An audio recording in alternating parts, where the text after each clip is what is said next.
So muli tayo, andito pa rin tayo sa lugar kung saan dito kami nangingisda paggabi. Nakikita niyo po yung linyas. Ito malaking bato. Ito yung malaking bato naman to. Ito malaking bato. Pwedeng pagtaguan dito. Dito naman napaka ganda place. Dito alam mo yung area na yan, dyan kami nanguhuli ng isda dito.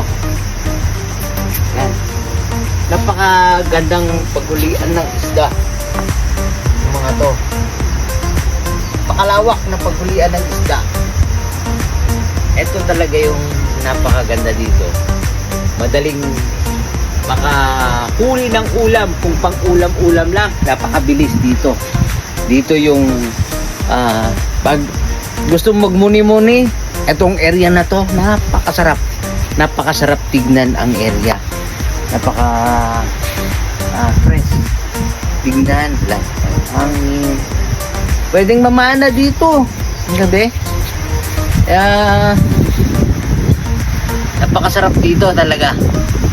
Ito yung mga isa sa mga pinapasyalan ng hindi pa na talaga ng local government para i-develop ng mga ganitong area. Dito lang, kanila lang to. Napakaganda. Sana i-like nyo, i-share.